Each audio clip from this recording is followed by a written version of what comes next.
अस्सलाम वालेकुम स्टूडेंट, आप देख रहे हैं मेरे यूट्यूब चैनल तालीम और तरबियत की दुनिया। मैं हूं मोहम्मद यासिर इकबाल। स्टूडेंट, हमारे पास ये लेक्चर है, इसमें हमने इक्वेशन ऑफ मोशन को डिस्कस करना है। यानी इक्वेशन ऑफ मोशन की डेरिवेशन हमने करनी है, जिसमें हमारे पास 3 इक्वेशन ऑफ मोशन है। फर्स्ट इक्वेशन है, सेकंड है, थर्ड है, जिसमें हम एक्सेलरेशन का जिक्र करते हैं, इनिशियल वेलोसिटी का जिक्र करते हैं, फाइनल वेलोसिटी का जिक्र करते हैं, देन डिस्टेंस और डिस्प्लेसमेंट का जिक्र होता है। तो जो डेरिवेशन है इक्वेशन की, फर्स्ट इक्वेशन ऑफ मोशन की हम स्टार्ट करेंगे, लेकिन उससे पहले हमें इस डायग्राम को, ये जो, क्योंकि एरिया अंडर ग्राफ की बात करें या जो डेरिवेशन होती है वो ग्राफिकल, क्योंकि एक डेरिवेशन होती है एक ग्राफ की हेल्प से करनी होती है, तो इसलिए ये जो ग्राफ सा है इसको आपने समझना है। जब इस ग्राफ को आप समझ लेते हैं तो जो डेरिवेशन होती है वो बहुत आसान हो जाती है। जब ग्राफ नहीं समझ आता तो डेरिवेशन भी मुश्किल हो जाती है और चीज़ें मिक्सअप हो जाती हैं, मिस्टेक ज़्यादा होती हैं। तो चलें हम इस ग्राफ को देखते हैं। हमारी बुक पे ये ग्राफ बना हुआ है, इसमें कुछ चीज़ें मैंने और एक्सप्लेन कर दी हैं। तो इसका ये है, जैसे अगर मैं बात करूं ओ से ए, तो ओ से ए जो है यहाँ से यहाँ तक का जो, अगर मैं बात करूं ये जो गैप है या डिस्टेंस है, ये मेरे पास क्या है, वी आई है।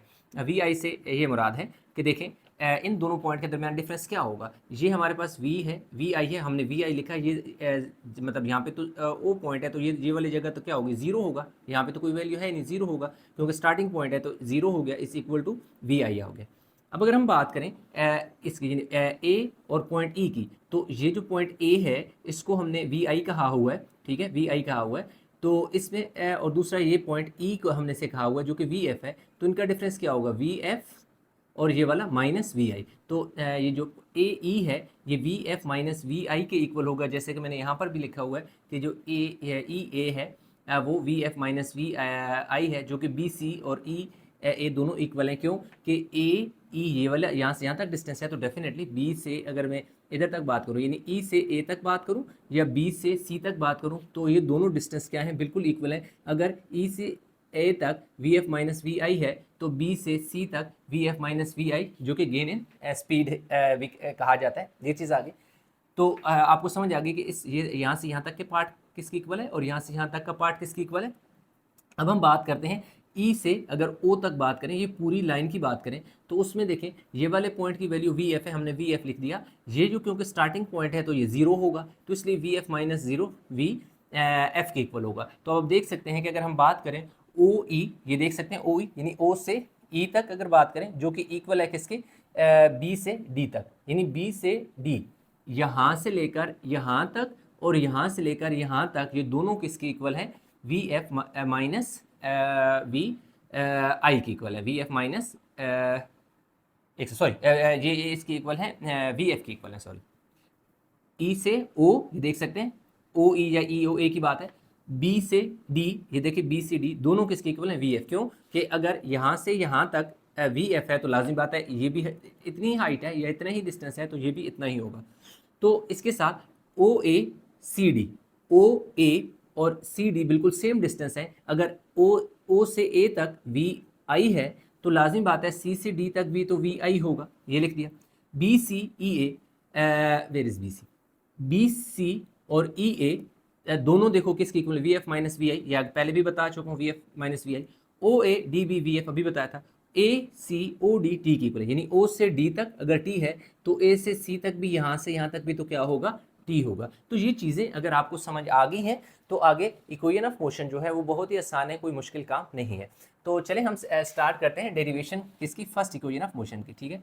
Derivation of first equation of motion, of first equation of motion, जिसमें क्या है कि स्लोप का जिक्र हो गया, यानी हमने फाइंड क्या करना है, slope of line A B find करनी है, S L O P, slope of line क्या फाइंड करनी है, ए बी, जो कि क्या है, ए है एक्सेलरेशन है, स्लोप ऑफ लाइन ए जो है वो एक्सेलरेशन होता है, ए के इक्वल होता है। अच्छा, इस इक्वल टू आप क्या लिख सकते हैं जी, ए।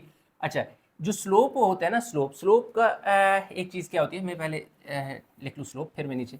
अगर हम स्लोप की बात करें तो असल में स्लोप को आप लिख सकते हो परपेंडिकुलर अवर बेस, ठीक है। परपेंडिकुलर ऑफ बेस स्लोप का मतलब ये होता है, या आप इसको यूं भी लिख सकते हो क्योंकि ये टेंजेंट होता है ना, स्लोप असल में एक टेंजेंट होता है, ठीक है। जैसे यहाँ पर हमारे पास एक थीटा बन रहा है ना, तो ये टेंजेंट थीटा, तो इसका मतलब है कि परपेंडिकुलर अवर बेस का जिक्र होता है, ठीक है। तो स्लोप को टेंजेंट भी कहा जाता है, जो परपेंडिकुलर और बेस के दरमियान जो रेशो होती है। तो हमने क्या फाइंड करना है, स्लोप ऑफ लाइन, किस लाइन की बात हो रही है, ए बी, जो कि एक्सेलरेशन है ए की इक्वल है, A B is equal to acceleration A. अब मैंने आपको क्या कहा है कि परपेंडिकुलर अवर क्या है, बेस होता है। तो अगर देखें परपेंडिकुलर हमारे पास यहाँ क्या है, बी सी है, तो लिख दिया B C, perpendicular B C over base है। बेस हमारे पास देखें ए सी है, या आप की बुक में क्योंकि उसने हाँ ए सी लिखा हुआ है, बी हाँ ए सी ओ डी, ए सी दोनों एक ही है ना, ए सी और ओ डी। तो हमारे पास क्या आ गया, ए सी आ गया। अब यहाँ पर आप चाहें तो जो बुक में स्टेप किया हुआ है वो भी कर सकते हैं। अब यहाँ से डायरेक्ट भी देखें, ए इज इक्वल टू, हमने क्या लिखा, बी सी किसकी इक्वल है, देखिए B C V F minus V I की इक्वल है, B C V F minus V I की इक्वल है। तो इसलिए इस बी सी की जगह हम क्या लिखेंगे, वी एफ माइनस वी आई। और उस बुक में उसने देखो क्या लिखा हुआ है, बुक में उसने लिखा हुआ है B D minus C D over A C. अब ये देखो ना, उसने बुक में लिखा हुआ B D over C D over A C. आपकी बुक में जो लिखा हुआ है मैं वो आपको बताता हूँ कि उसका क्या मतलब है। असल में जो बी सी है, B C is equal to B D minus C D is equal to V F minus V I, आप यूँ भी लिख सकते हैं, ठीक है। अब इसका क्या मतलब है, इसका मतलब ये है कि जो बी डी है, ये देखें बी डी पूरी लाइन है, ये देख सकते हैं, बी सी ये वाला पार्ट है यहाँ से लेकर यहाँ तक, तो बी डी मतलब पूरी लाइन है यहाँ से यहाँ तक। इस पूरी लाइन में से ये नीचे वाला माइनस सी डी का ये मतलब है कि इस पूरी बी डी में से ये सी डी, ये यहाँ से यहाँ, ये नीचे वाला मैं अगर हिस्सा निकाल दूँ, माइनस कर दूँ, तो पीछे लाजमी बात है मेरे पास यही लाइन बच जाएगी ना। तो इसका ये मतलब है, ठीक है। अब देखें ए में इसी तरह लिख दूंगा, B D minus C D मेरे पास किसकी इक्वल है, V F minus V I. A C जो है मेरे पास टी की इक्वल है, या ये देख सकते हैं ए से सी तक मैंने यहाँ पे मेंशन भी किया हुआ है, टी की इक्वल है टी। तो अब ये इधर आके मल्टीप्लाई हो जाएगा, ये क्या हो जाएगा, A T is equal to V F minus V I. अब क्या होगा, इस ए टी को माइनस इधर ले आते हैं, A T plus V I is equal to V F. अब ये जो वी एफ छोटा लिखने, अब देखिए क्या हुआ, वी एफ, इसको मैंने इधर लिख दिया, इसको मैं इधर लिख देता हूँ, V I plus A T, order वही लिख देता हूँ जो आपकी बुक में। तो यूँ हमारे पास फर्स्ट इक्वेशन ऑफ मोशन जो है स्टूडेंट वो प्रूव्ड, ठीक है, first equation of motion prove हो गई है। तो आई होप के समझ आ गया होगा। अभी हम चलेंगे सेकंड इक्वेशन ऑफ मोशन की तरफ, तो बेशक आप इसको उतार लें ताकि नेक्स्ट जो हमारे पास इक्वेशन है उसकी तरफ। अच्छा, तो student second equation of motion की बात करें तो वो हमें क्या कह रहा है, area O A B D under graph, वो हमने क्या करना है, फाइंड करना है। तो असल में ये जो पूरी शेप है उसका हमने एरिया, ये जितना भी है ना, इसमें हमने क्या करना है, ये सारा एरिया हमने फाइंड करना है, ठीक है। ये एरिया अंडर ग्राफ यानी ओ ए बी डी, असल में हमने ये सारा एरिया फाइंड करना है, ठीक है। तो अगर इसमें देखें तो इसमें हमारे पास दो शेप बन रही हैं। इसमें दो शेप इस तरह बन रही हैं कि एक देखें यहाँ ये ऐसे एक ट्राइंगल बन रही है, मैं यहाँ पे बना देता हूँ। एक मेरे पास क्या है कि ऐसे एक ट्राइंगल बन रही है, ये ए है, बी है, और दूसरा क्या है, सी है। दूसरी मेरे पास अगर मैं बात करूँ तो रेक्टेंगल बन रही है ऐसे, जिस छोटी बड़ी को ना देखें, साइज़ को देखें, ये देखें और शेप को देखें, ए बी और डी, यूँ यानी हमारे पास एक ट्राइंगल है और दूसरी रेक्टेंगल है। इन दो का एरिया हमने फाइंड करना है और एरिया को हमने लास्ट में ऐड करेंगे तो हमारे पास क्या आ जाएगा, एरिया जो ऑफ शेडेड रीजन, यानी कि टोटल एरिया जो है हमारे पास आ जाएगा। ये हमारे पास क्या है, जो second of equation of motion है।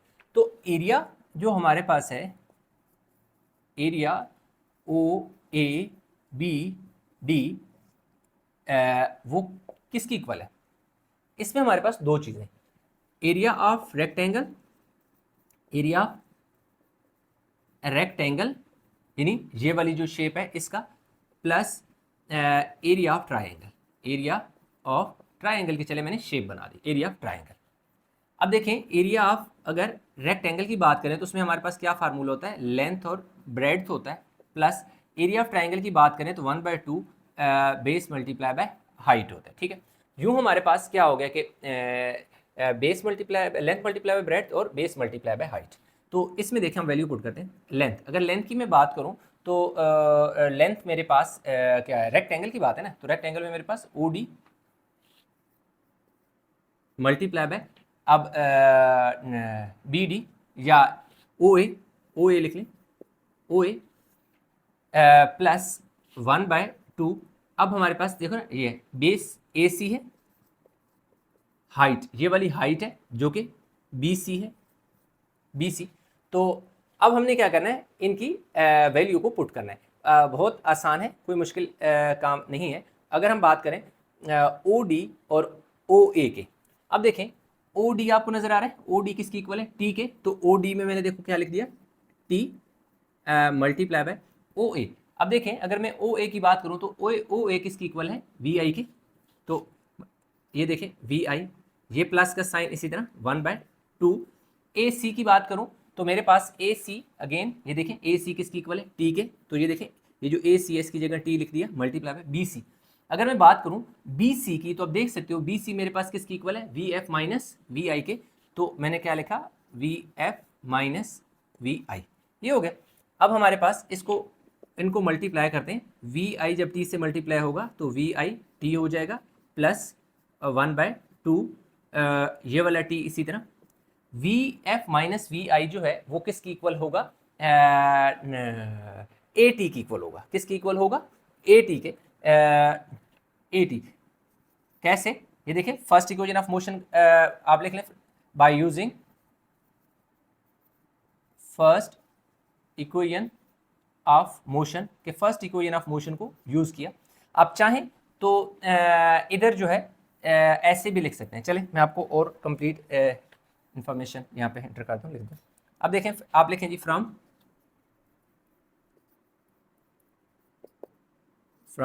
फर्स्ट इक्वेशन ऑफ मोशन के, पहली वाली इक्वेशन ऑफ मोशन हम लेंगे, वो क्या है, V F is equal to V I plus A T. इसको इक्वेशन 1 भी कह दें, ठीक है।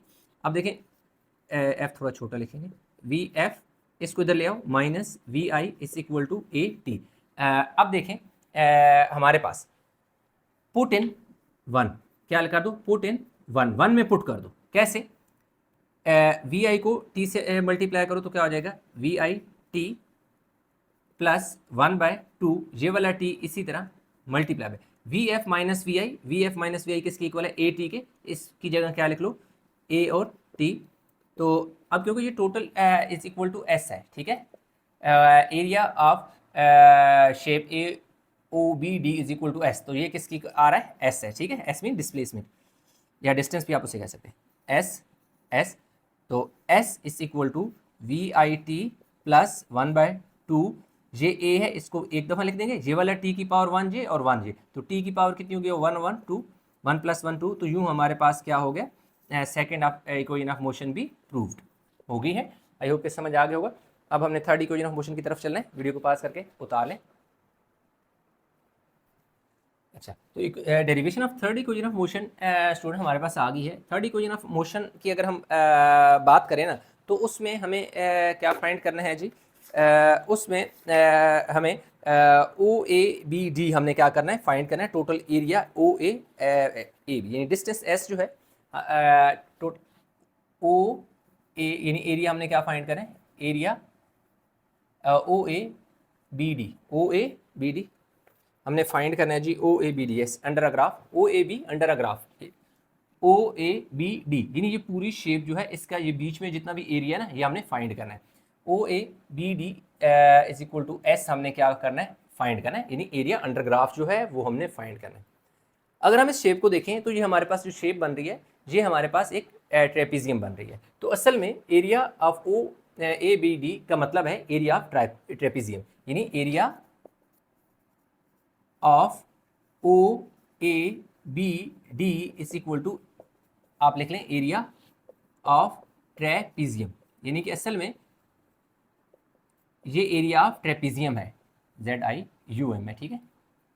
ये शेप बन रही है ट्रेपीजियम। इस तरह की जो शेप होती है, दो पैरेलल साइड होती हैं और उसमें एक हाइट गिवन है, जैसे कि यहाँ पे हमारे पास गिवन है। तो एरिया ऑफ ट्रेपेजियम का फार्मूला क्या होता है? Area of trapezium is equal to S is equal to 1/2 sum of parallel sides multiply by height. अब ये देखें सम ऑफ पैरेलल साइड, ये पैरेलल को मैंने यूं डबल लाइन का मतलब होता है पैरेलल और आगे साइड्स, तो इसको मैं मजीद अगर सिंप्लीफाई करूं तो 1/2 S1 यानी पहली साइड प्लस दूसरी साइड मल्टीप्लाई बाय हाइट। ठीक हो गया जी यार। अब हमारे पास क्या हो गया कि S1 और S2 की अगर मैं बात करूं तो मेरे पास जो S1 है ये मेरे पास क्या है? S1 है, ये मेरे पास S1 है जो कि किसकी इक्वल है? VI के। OA जो है मेरे पास S1 है। BD जो है मेरे पास क्या है? यहाँ से लेकर यहाँ तक ये यहाँ इधर नीचे तक मेरे पास S2 है जो कि किसकी इक्वल है? VF की इक्वल है। ठीक है, तो अब मेरे पास क्या हो जाएगा? S is equal to 1/2 S1 मेरे पास क्या है? OA प्लस S2 जो है मेरे पास BD है, BD multiply by height H ये मेरे पास हाइट होगी। क्यों कि जो इसके साथ यूं ये दो पैरेलल के साथ 90 का जो एंगल बन रहा होता है ना, दैट इज हाइट। तो ये वाली साइड और ये वाली साइड क्या है? मेरे पास पैरेलल साइड है। ठीक है, ये वाली दोनों साइड मेरे पास क्या पैरेलल है, तो इसलिए इनके दरमियान जो दूसरी साइड है जो इसके साथ 90 का एंगल बना रही है वो OD है, तो इसलिए यहाँ क्या आ गया? OD। तो अभी देखिएगा हम कंक्लूजन की तरफ मूव कर रहे हैं। तो S is equal to 1/2 OA की वैल्यू, ये देखें OA की वैल्यू क्या है? VI है, जैसे मैंने यहाँ पे मेंशन भी कर दिया VI है। BD की वैल्यू ये देखें मैंने यहाँ पर VF लिखा है, उसके अलावा आप देखें तो BD VF इसकी इक्वल है, इसलिए मैंने ये वाली वैल्यू सारा शेप और ये चीज़ें बनाई थी ताकि आप आसानी से अगर ये चीज़ें आप एक ग्राफ पर जब भी आ जाएं ये बना लें और उसके बाद डेरिवेशन में बहुत टाइम नहीं लगता, वो बहुत ही सिंपल हो जाती है। VF OD का जिक्र करें तो ये OD है, ये T है, ये देखें यहाँ पर भी मैंने लिखा हुआ है, यहाँ पर भी लिखा हुआ है T, ये इसके साथ क्या आ गया? T। अब आपने क्या करना है कि फर्स्ट इक्वेशन ऑफ मोशन को लेना है। ठीक है, तो इसको मैं क्या कह देता हूँ? इक्वेशन 1 कहता हूँ। अब मैं लिखूंगा from first equation of motion, क्योंकि वहां से मैं T को पिक करूंगा। फर्स्ट इक्वेशन ऑफ मोशन क्या है? VF is equal to VI plus AT। अब VF इसको मैं इधर ले आऊंगा, minus VI is equal to AT हो जाएगा। VF माइनस VI, ये जो A के साथ T के साथ A मल्टीप्लाई और इधर आ जाएगा और इधर क्या आ जाएगा? T। तो यूं देखें मेरे पास क्या हो गया? T की वैल्यू आ गई है, मैं इधर लिखूंगा जी पुट इन 1 में मैं पुट कर दूंगा। ठीक हो गई। अब 1 मेरे पास क्या है? ये है S is equal to 1/2 VI plus VF है, इसको मैं इस तरह लिख दूंगा कि VF को मैं पहले लिख देता हूँ और VI को मैं बाद में लिख देता हूँ। ठीक है, तो इसमें यानी कि ऑर्डर चेंज आप कर सकते हैं प्लस में, किसी किस्म को कोई फर्क नहीं पड़ता। इसको पहले लिखें, इसको बाद में लिखें। आगे क्या है? T। अब देखें T की वैल्यू आपके पास क्या है? VF minus VI divide by T। इसकी जगह मैंने लिख दिया VF minus VI divided by मेरे पास क्या आ गया? T। अब देखें सॉरी डिवाइड बाय A, क्योंकि T की जगह वैल्यू पुट की ना, तो डिवाइड बाय A। अब क्या हुआ? S इज इक्वल टू, अब इन यूं होगा VF माइनस VI और ये वाला VF माइनस VI, और ये देखें ये वाला 2 और ये वाला A क्या हो गया? 2A। अब देखें ये जो 2A इसके नीचे डिवाइड हो रहा है, इस तरफ आके मल्टीप्लाई कर दें तो क्या हो जाएगा? 2AS इज इक्वल टू, अब देखें यहाँ फार्मूला बन रहा है A minus B into A plus B, जो कि इक्वल होता है A square minus B square के। तो यूं हमारे पास, चलिए इसे थोड़ा सा नीचे करके लिख देते हैं, बहुत क्लोज हो गया। 2AS is equal to VF का स्क्वायर माइनस VI का स्क्वायर। यूं थर्ड इक्वेशन ऑफ मोशन जो है वो प्रूव्ड हो गई है।